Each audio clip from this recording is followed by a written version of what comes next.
wareegamni isaa tuni yeroo hundumaa otoo firii hin argatiin bara battee urgeessaa wanni inni du'ee fi waan biraa fi miti. Abiyyitu hirriban qabu namoota akkasii bobaa jala kaa'ate. Ni danda'ama mootummaa akkasii miti. Itoo biyya biraa ta'e yookaan mootummoota kanaan dura Itoophiyaa keessa turan fa'aa ta'e itti amma lollee kuni hedduutiin nu ga'uu danda'a ture. Yoo dhageessu ta'e namni biyya bulchaa jiru Abiy Ahmed maraatu nama maraateeru yookaan nama dhiiga namaa qofaatiin jiraatu duuti namaa nama isa gammachiisu nama ajjeesee hin quufne nama ajjeesee garaa tan geenye battee urgeessaa wanni inni du'ee fi waan biraa fi miti. Abiyyitu hirriban qabu namoota akkasii bobaa jala kaa'ate. Kanaaf namni kun yoomiyyuu ajjeechaa hin dhaabu jechuudha.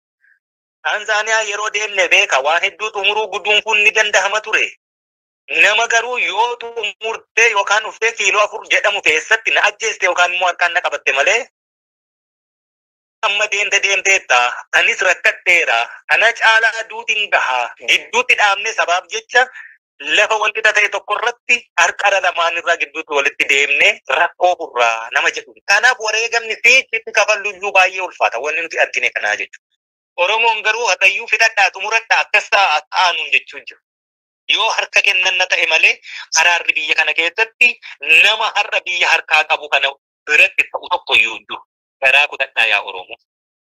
Hin jiru nama akkasii miti. Gartuun akkasitti walitti dhufe gartuu booji'amaa turee fi bid'aantummaa qorqalbii hamaa keessa ture kana kompanseet gochuuf hojjetu yeroo hundumaa bir'ataa jiraatu dabeessa waa hundumaa qawween furuu fedhu gadaantummaan irraan geesse xiinsammuunsaa yeroo hundumaa xiqqeenyatti of ilaalu kana kabar gochuuf haawwa akkasiisa mudate kabar gochuuf nama ajjeesuun qofti gammachiisu gartuu akkasii waliin lola gaggeessuutti jirtu.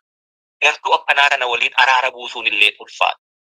Kanaafiyyuu yoo lolli nu nuffisiise yoo qabsoon nu nuffisiise Oromoon nan dadhabe yoo jette harka kennachuu qofaa malee akkaataan itti jara kana waliin hodhuutiin araara buusamtu hin jiru. Kana argine kana hubanne. Araarri immoo barbaachisa.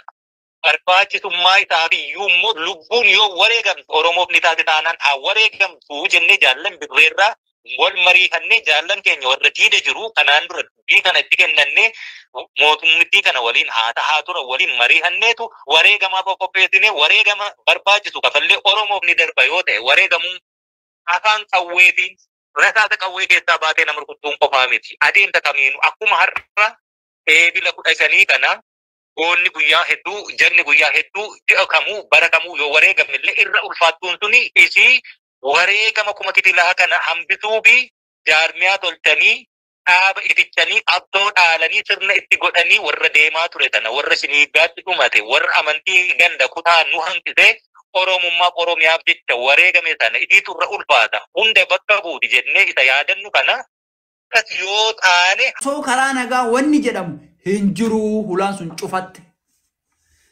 dabarte sun Itoophiyaa keessatti qabsoon karaa nagaa tokkollee ka milkaa hin jiru. Inumaayyuu haga saniyyuu qabsoo karaa nagaa ka gaabdurii qeerroon karaa cuftee hiriira suniyyuu qabsoo karaa nagaa jedhama. Ammaan tana hin jiru carraan sun dhumatte. Abiyyi kasitti haasa'u karaa qawweetiin. Sigalee dhumatte. Abiyyi ka haasa'u karaa qawweetiin afaan qawweetiin sitti haasa'a. Nama qawween sitti haasa'u. Ati harkaan itti haasoita. Akkamiin fakkaataayyuu. Akkamitta sila osoo argitu nama guyyarraa du'aa jiru osoo argitu nama akkanatti hidhamaa jiru osoo argitu Oromoon qixxee dhumatti osoo argitu namni akkana buqaa osoo argitu namni akkana du'a osoo argitu qabsoo karaa nagaa naan jettaa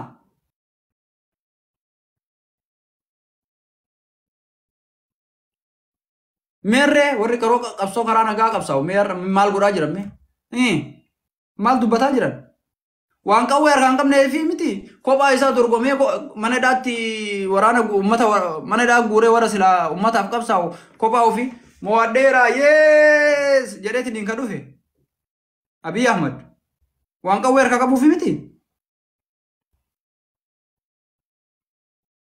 dogongoruu hin barbaachisu dogongoruu hin barbaachisu waraanni bilisummaa Oromoo illee waraana san keessa walii galteen hin jiru yoo ta'e waraana san keessa jeequmsa jira yoo ta'e waraanni sun mul'ii ufii jabeeffatee loluu hin danda'u yoo ta'e sin barbaannu hin feenu maqaa kanaan akka namni nurraa dhumatu maqaa waraana kanaatiin illee namni takka ilmoon tokko kan nurraa duutu hin barbaannu. Hin qabsooyta filattee itti seentee miqawwee fudhattee uummata kanaaf du'a jettee hin qabsooyta qabsaa'ee akka dhiiraatti qawwee dhadhuutti lolli deemiti. Bakka faannoon deengadda waraana kana as kaate mootummaa miila takkaan dhaabaa arti. Waan hin taane akka dubbannu godhina. Kabinee tokko milishaa haa ta'u yookiin garee zoonii wayii gateen gareedhaan yoo ati argitee ajaja san yookaan siimijaa'uu didee kaffaltii raayyaa ittisa biyyaa haa ta'u waanuma fedhe irratti si ajajanii ati didde maqaan si moggaa'u shaneedha. Waraanni bilisummaa Oromoodha yookaan kara nagaatiin karuma jedhame kanatti yoo dhumnellee bakka takkatti haa dhumnu jara maqaan shanee kun nurraa bu'u yookaan kara nagaatiin gala yookaan immootu qabsooma isaan godhanuu argaa hin jirru bada jaran Oromoo dhumuu malee maqaa isaaniitiin nyaatamne manaa gabbaane ol deebuu dadhabne. Kanaaf jechi ati jette suni jecha sirriitti argiteetiin namni hundi irratti dubbatuu qabu jechuudha. Galatoome ayyaanni qabu kanuma maqaa kanaan argitee toorchi ta'aa jirra wallaahi laziin gabbaanee ol deebuun nutti ulfatee jira. Ati xiqqoma isii argitee waan isaan jedhan san yookaan uffatuma rogallee yoo ati uffattee kararra deemtee yookiin magaalaa keessa deemtee yaadni isii moggaafamu shaneedha bakkaati.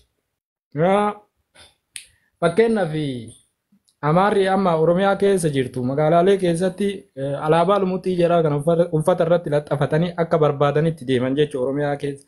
Ati alaabama abbaa gadaa ta jedhamu kana uffataan abbaa gadaa kanaa yoo argitee adda bilisummaa Oromoo yoo argan ati xiyyiittiidhaan sijjeessanii iyyuu milikkatuma san yoo sirratti argan yookiin mara harkatti diratan kana yoo sirratti argan shaneedha maqaan si mogga'u.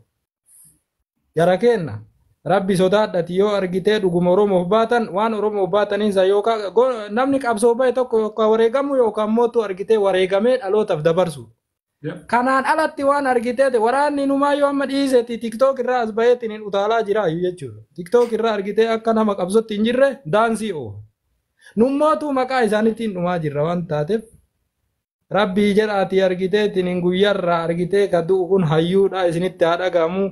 Amma argiteetiin batteelleen kadu'een maqama kanaanii jechuudha waan biroo waan inni balleessan jiru isaa dubbatee ol ba'ee mootummaa qeeqee mootummaa irratti fincillee haa ka'u jedhee mormii waameen jiru hin dhageenye jechuudha.